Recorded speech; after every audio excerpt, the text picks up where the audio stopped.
u endi o'zi meni xotinim bilan birga jinsiy aloqa qilib yuribdi degan jarayonlar bo'lgan. Bularni nomlari Zardex, Regapen, Tropikamid, shunga o'xshagan Tramadol, shunga o'xshagan tabletka ko'rinishida yoki o'sha suv ko'rinishida bo'lgan moddalar hisoblanadi. Xumor holatida xonadagi televizor simiga o'zini osib qo'yayotganlar holati bo'lgan. Kusachka, har xil zubni shotka yutib, mana shu yerdan qochib chiqib ketaman va yana borib iste'mol qilaman degan patsiyentlar ham bo'lgan. Qanaqadir xususiyatlarini, xarakterlarini sekin astalik bilan buzishgacha ham olib boradi. Именно mana shu tabletka iste'mol qiluvchilarda. Men kasalman, men oddiy dori ichyapman, men narkotik iste'mol qilayotganim yo'q degan illyuziyada yashashni boshlaydi. Eng kami, misol murojaat qilayotgan patsientlarning eng kam staji bu 5 yil. 5 yilda bu уже tabletka 5 yil davomida iste'mol qilyaptimi? Даже shu muddatda oralig'ida qanaqa o'zini tabiatiga to'g'ri kelmaydigan narsalarni qilib yorganini miya esidan chiqarib yuboradi. Yo'q narsalar ko'zga ko'rinishni boshlaydi yoki hayotda, real hayotda sodir bo'lmayotgan narsalar uni miyasida, xayolida sodir bo'lishni boshlaydi.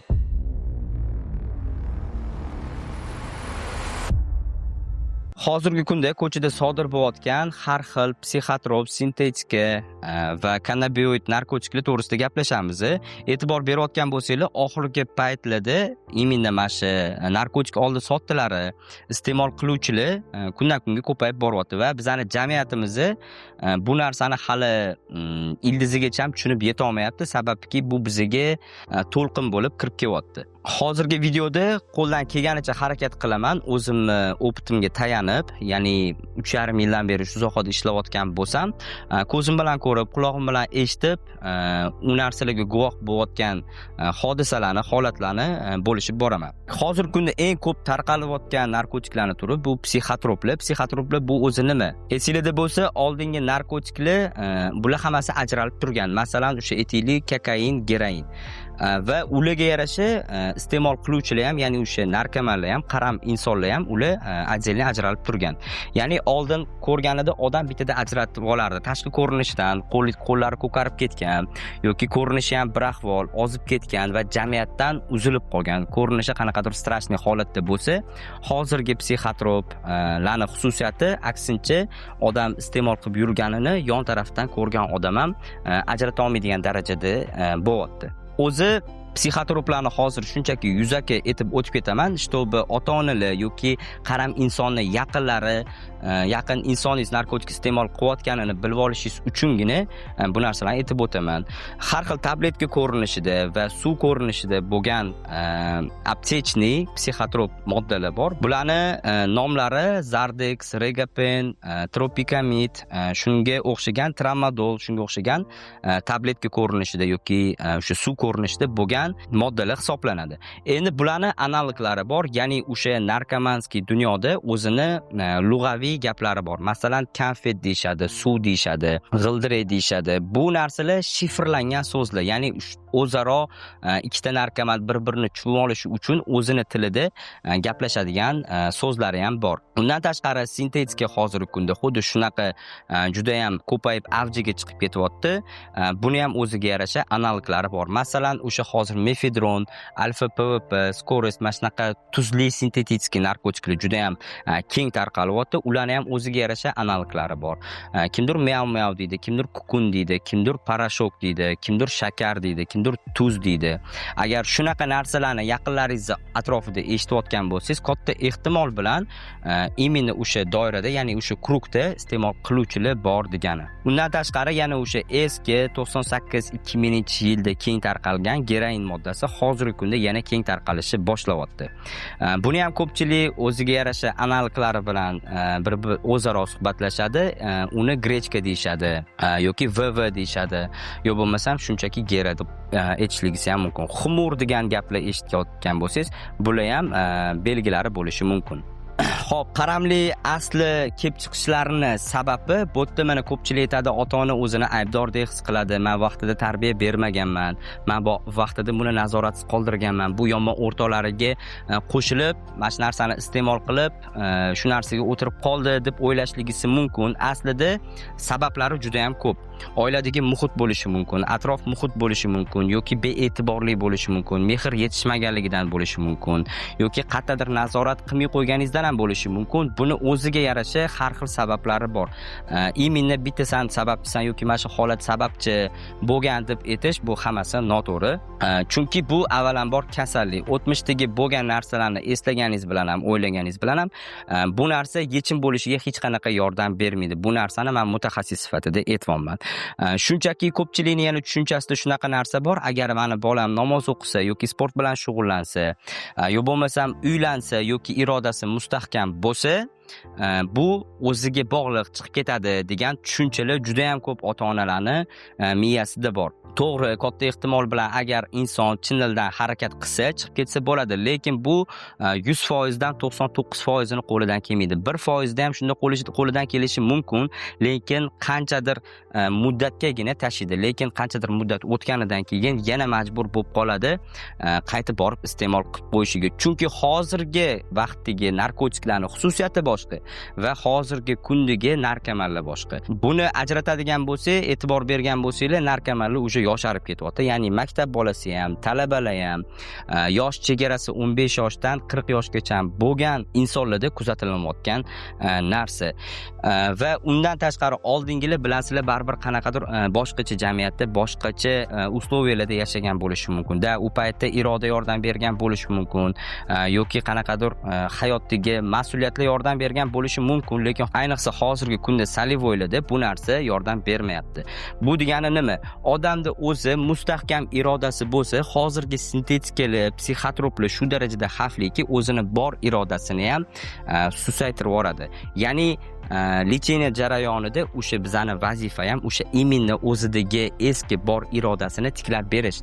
Tiklab berganingizdan keyingina u yog'iga yashashni iste'molsiz davom ettirishga ana o'sha yerda odamning aqli, irodasi rol o'ynaydi.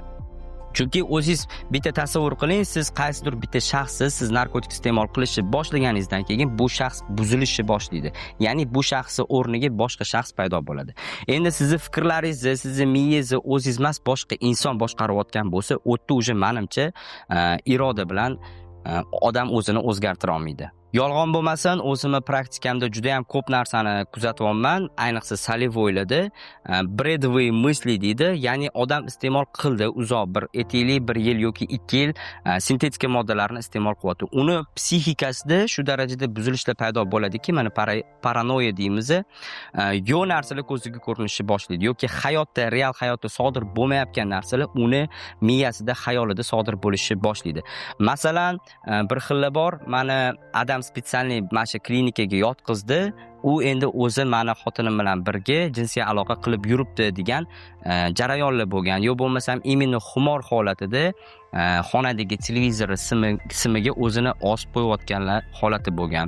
Yo bo'lmasa lecheniyadan qochishi yoki imенно lecheniya olmasligi bo'lgan qarshilik ko'rsatish maqsadida kusachka, har xil zubni shotka yutib, mana shu yerdan qochib chiqib ketaman va yana borib iste'mol qilaman degan patsientlar ham bo'lgan. Bular hammasi odatda ko'proq salivoylarda kuzatiladigan narsa. Imенно psixotrop iste'mol qiluvchilarda tabletkaning xususiyati shundaki, bu bilintirmaydi. Ya'ni odamni tashqi ko'rinishidan to'kmaydi. U ichidan yemirishni boshlaydi. Ya'ni odamda qanaqadir prinsiplar bor. Masalan, aytaylik, u hech qachon yolg'on gapirmagan, juda ham halol bo'lgan, ota-onasini hurmat qilgan, ota-onasiga gap qaytarmagan, ish vaqtida ortiqcha qanaqadir bekorchi narsalarni aralashtirmagan, juda ham mas'uliyatli bo'lgan.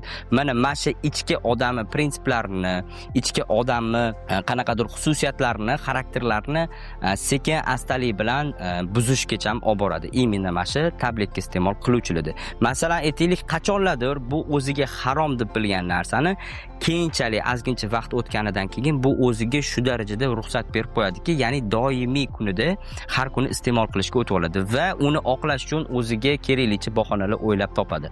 Masalan, o'sha psixotrop tabletkani aytaylik, men kasalman, men oddiy dori ichyapman, men narkotik iste'mol qilayotganim yo'q degan illyuziyada yashashni boshlaydi. Bu degani qanchadir vaqt o'tganidan keyin, mana juda ham ko'p konsultatsiyada so'rayman, stajingiz qachon boshlangan? Eng kami, misol murojaat qilayotgan patsientlarning eng kam staji bu 5 yil. 5 yilda bu уже tabletka 5 yil davomida iste'mol qilyaptimi? Даже muddatni oralig'ida qanaqa o'zini tabiatiga to'g'ri kelmaydigan narsalarni qilib yuborganini miya esidan chiqarib yuboradi. To есть men aytmoqchimanki, odamni shu darajada bilintirmagan holatda o'zgartirib yuboradiki, как будто odam o'zida muammo ko'rmaslikni boshlaydi. Bu ko'proq shu psixotrop iste'mol qiluvchilarda bo'ladi. Endi geroinga keladigan bo'lsak, bularga tan olish osonroq, chunki o'tda uje shprits, o'tda uje nina, o'tda uje tomirdan tiqilayotgan narsani o'zi tushunib yetganidan keyin ular o'zini narkoman deb tan oladi, lekin ularda ham сопротивление kuchli bo'ladi. Ya'ni ularning bahonasi qanaqa? Men iste'mol qilayotgan bo'lsam, men faqat o'zim jabr ko'raman, ertaga go'rimga tushsam ham o'zim javob beraman degan tushunchada iste'mol qilishni boshlaydi, lekin tushunmaydiki, işte ularning yaqinlari bor, oila a'zosi bor, bola chaqasi bor, ayoli bo'lishi mumkin, ota-onasi bo'lishi mumkin. Ota-ona uni iste'mol qilayotganini bilmasa ham ichidan o'zini yemirib, his qilishni boshlaydi, что как будто bolasida nimadir neto degan narsa. Bu degani qachonki qaram inson bor, uni yonida qo'sh qaram inson bor, bular parallelni buzilishni boshlaydi. Shu narsani juda ham ko'p insonlar tushunmaydi. Mani muammoyim menda emas, ya'ni bizani oilada emas, bizani oilada hamma yaxshi tarbiya olgan, bizani avlodda bunaqa insonlar bo'lmagan, gap sizlarning avlodingizda bunaqa narsa bo'lmaganligida ketmayapti, gap bu yerda qaramlik kasali to'g'risida ketyapti. Mana shu narsani men tushunishlarni xohlagan bo'lardim, sababki qaramlik kasali bormi, oilada bitta odam xo'j qanaqa narkotik iste'mol qilyapti, bu uje butun oila qiynaladi degandek narsa va butun oilaning mas'uliyati. Hammasi bir-biriga bog'liq. Men aytmoqchimanki, shunaqa bahona qilib o'zidagi muammoni ko'rmaydi, lekin asli real qarasa bu narsaga butun oila qiynalayotgan bo'ladi. Ya'ni butun oilada baxt degan narsa yo'qolishni boshlaydi va qanchadir muddatdan keyin qaramlik kasalini baribir oxirgi manzili bu o'lim bilan tugashi ham mumkin.